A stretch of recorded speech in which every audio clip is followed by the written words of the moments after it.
ಇನ್ನು ಸಚಿವ ನಾಗೇಂದ್ರ ವಜಾಗೆ ಆಗ್ರಹಿಸಿ ಬಿಜೆಪಿ ಅಹೋರಾತ್ರಿ ಧರಣಿಯನ್ನು ನಡೆಸ್ತಾ ಇದೆ. ಒಂದು ಕಡೆ ಸದನದಲ್ಲಿ ಗದ್ದಲ ಆಕ್ರೋಶವನ್ನು ಹೊರಹಾಕ್ತಾ ಇದ್ರೆ ವಿಪಕ್ಷ, ಮತ್ತೊಂದು ಕಡೆ ಅಹೋರಾತ್ರಿ ಧರಣಿಗೆ ಕೂತಿದೆ. ಸಚಿವ ನಾಗೇಂದ್ರ ವಜಾ ಮಾಡಬೇಕು ಅಂತೇಳಿ ಬಿಜೆಪಿ ಆಗ್ರಹಿಸ್ತಾ ಇದೆ. ಬೆಳಗಾವಿ ಡಿಸಿ ಕಚೇರಿ ಮುಂದೆ ಬಿಜೆಪಿ ಬೃಹತ್ ಹೋರಾಟಕ್ಕೆ ಮುಂದಾಗಿರೋದು. ಹಣ ಲೂಟಿ ಮಾಡಿರುವ ನಾಗೇಂದ್ರ ರಾಜೀನಾಮೆಗೆ ಪಟ್ಟು ಹಿಡಿದು ಕೂತಿದೆ. ಹೈಕಮಾಂಡ್ಗೆ ಉಡುಗೊರೆ ಕೊಟ್ಟಿರುವಂತ ನಾಗೇಂದ್ರ ಅಂತ ಹೇಳಿ ಘೋಷಣೆ ಕೂಗಿ ಆಕ್ರೋಶವನ್ನು ಹೊರಹಾಕ್ತಿದ್ದಾರೆ. ಬೆಳಗಾವಿಯ ಜಿಲ್ಲಾ ವರದಿಗಾರ ಸಚಿವ ಬಿ ನಾಗೇಂದ್ರ ಅವರನ್ನ ವಜಾ ಮಾಡಬೇಕು ಅನ್ನೋ ನಿಟ್ಟಿನಲ್ಲಿ ಬೆಳಗಾವಿಯಲ್ಲಿ ಬೃಹತ್ ಹೋರಾಟವನ್ನ ಮಾಡಲಾಗ್ತಿರುವಂತದ್ದು. ಪ್ರಮುಖವಾಗಿ ಅಹೋರಾತ್ರಿ ಧರಣಿಗೆ ಮುಂದಾಗಿರುವಂತದ್ದು.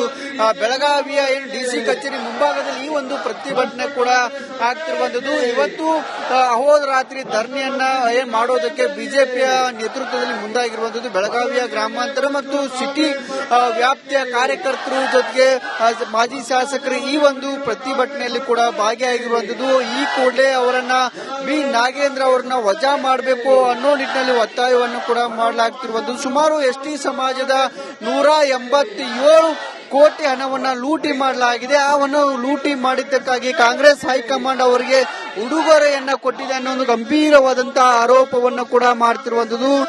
ಜೊತೆಗೆ ಕಾಂಗ್ರೆಸ್ ಸರ್ಕಾರದ ವಿರುದ್ಧ ಧಿಕ್ಕಾರ ಕೂಗಿ ಆಕ್ರೋಶವನ್ನು ವ್ಯಕ್ತಪಡಿಸುವಂತಹ ಕೆಲಸವನ್ನು ಕೂಡ ಇಲ್ಲಿ ಮಾಡಲಾಗ್ತಿರುವಂತದ್ದು. ಈ ಒಂದು ಪ್ರತಿಭಟನೆಯಲ್ಲಿ ಡಿಸಿಸಿ ಬ್ಯಾಂಕ್ನ ಅಧ್ಯಕ್ಷರಾಗಿರುವಂತಹ ಅಣ್ಣಾ ಸಾಹೇಬ್ ಜೊಲ್ಲೆ ಇರಬಹುದು, ಮಾಜಿ ಶಾಸಕರಾಗಿರುವಂತಹ ಅನಿಲ್ ಬೆನ್ಕೆ ಅವರು ಇರಬಹುದು, ಮಹೇಶ್ ಕುಮಟಳ್ಳಿ ಇರಬಹುದು, ಜೊತೆಗೆ ಇಲ್ಲಿ ಮಾಜಿ ಶಾಸಕರಾಗಿರುವಂತಹ ಸಂಜಯ್ ಪಾಟೀಲ್ ಸೇರಿದಂತೆ ಸಾಕಷ್ಟು ಬಿಜೆಪಿಯ ನಾಯಕರು ಈ ಒಂದು ಪ್ರತಿಭಟನೆಯಲ್ಲಿ ಭಾಗಿಯಾಗಿರುವಂತದ್ದು. ಈ ಕೂಡಲೇ ಅವರು ರಾಜೀನಾಮೆಯನ್ನ ಕೊಡಬೇಕು ಅನ್ನೋ ನಿಟ್ಟಿನಲ್ಲಿ ಒತ್ತಾಯವನ್ನು ಕೂಡ ಮಾಡಲಾಗ್ತಿರುವಂತದ್ದು. ಸಾಕಷ್ಟು ಜನ ಕೂಡ ಈ ಒಂದು ಪ್ರತಿಭಟನೆಯಲ್ಲಿ ಕೂಡ ಭಾಗಿಯಾಗಿದ್ದಾರೆ. ಇಲ್ಲಿ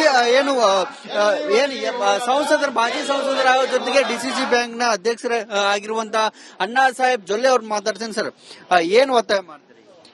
ಈಗ ನಾವು ವಾಲ್ಮೀಕಿ ನಿಗಮದ ಹಗರಣವನ್ನು ಏನು ಬಿ ನಾಗೇಂದ್ರ ಅವರು ಮಾಡಿದ್ದಾರೆ, ಅವ್ರಿಗೆ ಮತ್ತೆ ಮಂತ್ರಿ ಪದವನ್ನು ಕೊಟ್ಟಿದ್ದಾರೆ. ಅವ್ರ ಮಂತ್ರಿ ಪದ ತೆಗೆದಾಗಬೇಕು ಅಥವಾ ರಾಜೀನಾಮೆ ತಗೊಳ್ಬೇಕಂತ ತಿಳ್ಕೊಂಡು ನಮ್ಮ ಹೋರಾಟ ಅದ. ಇವತ್ತು ಇಡೀ ರಾಜ್ಯದಾದಂತ ನಮ್ಮ ರಾಜ್ಯಾಧ್ಯಕ್ಷರಾದ BY ವಿಜೇಂದ್ರ ಅವರು ಮತ್ತು ವಿರೋಧ ಪಕ್ಷ ನಾಯಕ R ಅಶೋಕ್ ಅವರು ಒಂದು ನೇತೃತ್ವದಲ್ಲಿ ಈ ರಾಜ್ಯದಲ್ಲಿ ಪ್ರತ್ಯೇಕ ಜಿಲ್ಲಾ ಕೇಂದ್ರಗಳಲ್ಲಿ ಈ ಸ್ಟ್ರೈಕ್ ಅನ್ನು ಇವತ್ತು ನಾವು ಮಾಡ್ತಾ ಇದ್ದೀವಿ. ಹೋರಾಟ ಮಾಜಿ ಶಾಸಕರು, ಮಾಜಿ ಎಂಪಿಗಳು ಬಂದಿದ್ದಾರೆ, ಸಾಕಷ್ಟು ಕಾರ್ಯಕರ್ತರು ಬಂದಿದ್ದಾರೆ. ಹಾಲಿ ಶಾಸಕರು ಏನ್ ಮಾಡತ್ತಾರ? ಬಿಜೆಪಿ ಹಾಲಿ ಶಾಸಕರು ಅಸೆಂಬ್ಲಿ ಚಾಲು ಅದ, ಅಧಿವೇಶನ ಚಾಲು ಅದ, ಅಧಿವೇಶನದಲ್ಲರು ಅವ್ರ ಅಧಿವೇಶನದಲ್ಲಿ ಹೋರಾಟ ಮಾಡ್ತಾರೋ. ನಾವೆಲ್ಲರೂ ಮಾಜಿ ಶಾಸಕರು, ಮಾಜಿ ಸಂಸದರು ಅಥವಾ ನಮ್ಮ ಎಲ್ಲ ಪದಾಧಿಕಾರಿ ಸೇರಿ ನಾವು ಹೊರಗಡೆ ಆಂದೋಲನ ಮಾಡ್ತಾ ಇದ್ದೀವಿ. ತಾವೇನೆ ಅಲ್ಲ, ಜೊಲ್ಲೆ ಸಾಹೇಬ್ರ ಹಂಗತೆ ಇವತ್ತು ಪರಿಸ್ಥಿತಿ ನೋಡಿದ್ರ 185 ಕೋಟಿಯನ್ನು ಹಗರಣ ಆತು. ಹಗರಣ ಆದ್ಮೇಲೆ ರಾಜೀನಾಮೆ ತಗೊಂಡ್ರು. ಯಾವ ಸರ್ಕಾರ ಇದ್ದು? ಕಾಂಗ್ರೆಸ್ ಸರ್ಕಾರ ಇದ್ದು. ಮತ್ತೆ ಅದೇ ಸರ್ಕಾರ ಮತ್ತೊಮ್ಮೆ ಇನ್ನೂ ತನಕ ಕ್ಲೀನ್ ಚಿಟ್ ಇಲ್ಲ. CBI ಎನ್ಕ್ವೈರಿ ನಡೆದದ, ED ಎನ್ಕ್ವೈರಿ ನಡೆದದ, SIT ನಡೆದದ.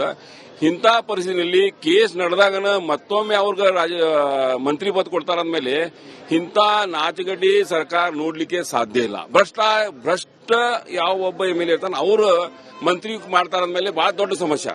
ಸಚಿವ ಸ್ಥಾನ ಕೊಟ್ಟಾಗಿಂದ ಬಿಜೆಪಿ ಹೋರಾಟ ಮಾಡ್ತಾ ಇದೆ. ಇಲ್ಲಿವರೆಗೂ ರಾಜೀನಾಮೆ ತಗೊಂಡಿಲ್ಲ. ಒಂದ್ ವೇಳೆ ಅವ್ರು ಕೊಡ್ಲಿಲ್ಲ ಅಂದ್ರೆ ಏನು ಮುಂದೇನು?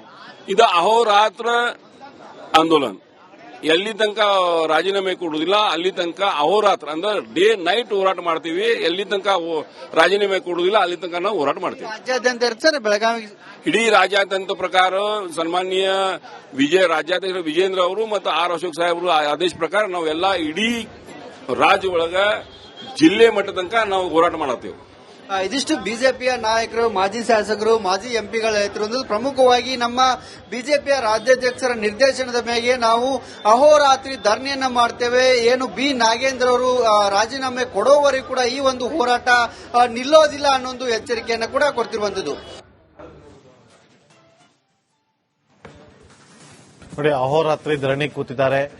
ಸಚಿವ ನಾಗೇಂದ್ರ ಸಚಿವ ಸ್ಥಾನಕ್ಕೆ ರಾಜೀನಾಮೆಯನ್ನ ಕೊಡಬೇಕು ಅಂತೇಳಿ ವಿಪಕ್ಷ ಸದನದಲ್ಲಿ ಆಗ್ರಹಿಸ್ತಾ ಇದ್ದಾರೆ. ಮತ್ತೊಂದು ಕಡೆ ಬೆಳಗಾವಿಯಲ್ಲಿ ವಜಾ ಮಾಡಬೇಕು ಅಂತೇಳಿ ಬಿಜೆಪಿ ಅಹೋರಾತ್ರಿ ಧರಣಿಗೆ ಮುಂದಾಗಿರೋದು. ಬೆಳಗಾವಿ ಜಿಲ್ಲಾಧಿಕಾರಿ ಕಚೇರಿಯ ಮುಂಭಾಗದಲ್ಲಿ ಅಹೋರಾತ್ರಿ ಧರಣಿಗೆ ಕೂತಿದ್ದಾರೆ. ಪ್ರತಿಭಟನೆ ಕೂಡ ಭಾಗಿಯಾಗಿರುವುದನ್ನು ಅಲ್ಲಿ ಗಮನಿಸ್ತಾ ಇದ್ರೆ ಬಿಜೆಪಿ ನಾಯಕರೆಲ್ಲರೂ ಕೂಡ ಅಲ್ಲಿ ಭಾಗಿಯಾಗಿ ಆಕ್ರೋಶವನ್ನ ಹೊರಹಾಕ್ತಾ ಇದ್ದಾರೆ. ಭಾರತೀಯ ಜನತಾ ಪಕ್ಷದ ಹಿರಿಯ ಕಾರ್ಯಕರ್ತರಿಗೆ ಮತ್ತು ಮುಖಂಡರು